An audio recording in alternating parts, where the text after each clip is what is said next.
by that much every second toward the downward direction. So this is a very hard concept, that when you're not moving, you're accelerating. Okay? I mean, you are moving.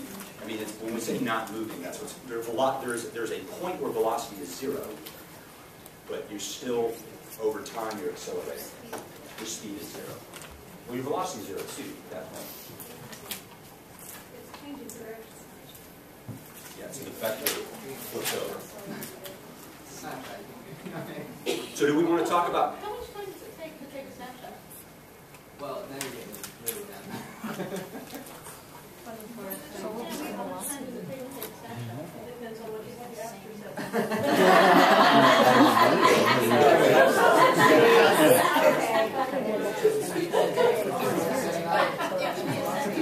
Usually it's a part of a second. It's 24 frames per second usually. So 24 frames per second or 38 frames per second.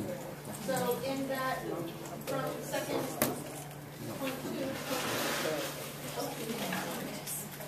it's a very small amount of time, but it's still a change in time. So when we're taking that snapshot, there's a change in time involved. And that's what we're talking about. So let me, yeah. You kind of made the point that I think the reason that there's being some issues with this is because where you put your numbers does not indicate a change in time. It indicates that particular point. Like if I were a kid and I were looking at this, Yep. I would think at 3, nothing. Yeah. No acceleration. So you would need to put your number 1 in between your two shots of the ball there. Like 1, 2, 3 in between where 3 and 4 are, and 4 in between 4 and that last ball. You see what I'm saying? Instead of having it directly beside the ball. You see what I'm saying? And if you put it in between, that would show that we're looking at that change from 1 to 2, 2 to 3, 3 to 4, 4 to the last ball. Okay, but then the way I would draw it is I want to know what's happening. Right. Yeah. So that's something. Yeah. What was the answer for one factor right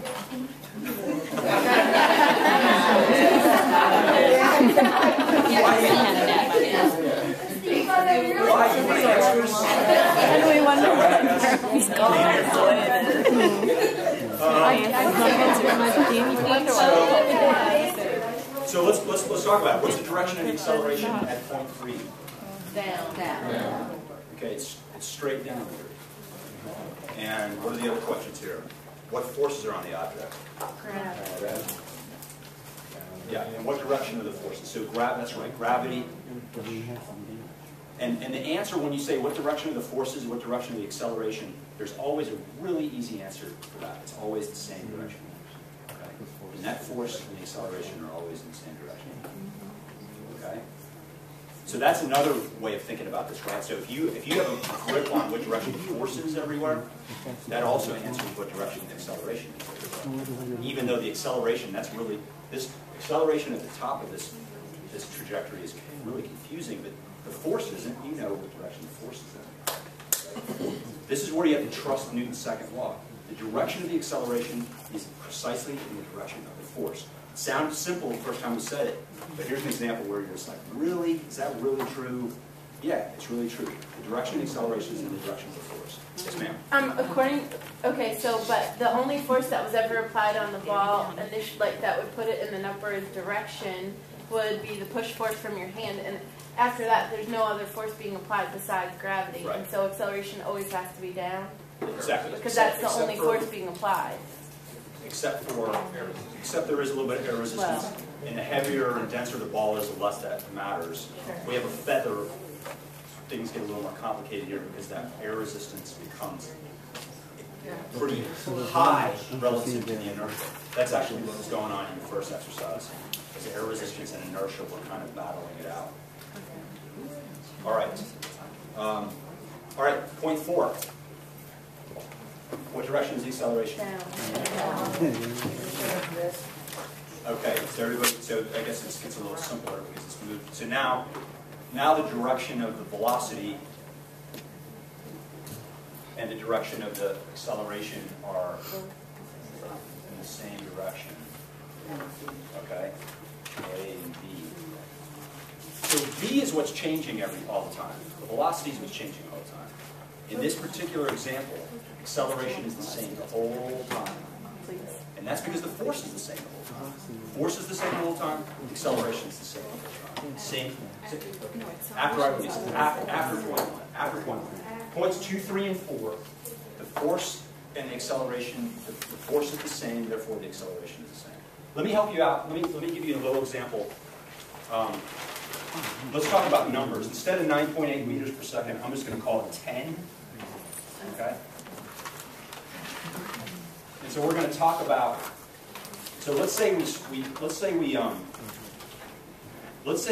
threw the ball. I'm going to make up a number that's going to be ridiculously high. Let's say that we threw the ball up at 50 meters per second. All right, so that's like the ball's going to go way up. So after 1 second, how fast is it going? What's that? 40, right. Because it's the acceleration, in this case, is the direction.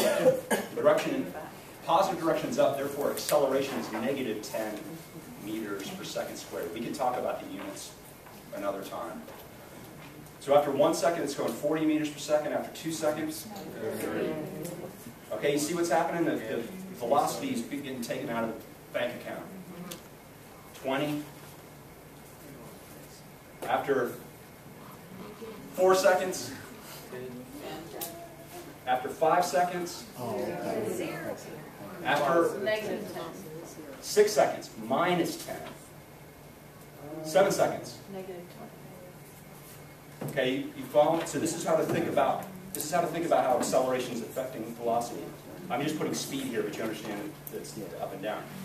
And then we have minus 30, minus 40, minus 50. Okay?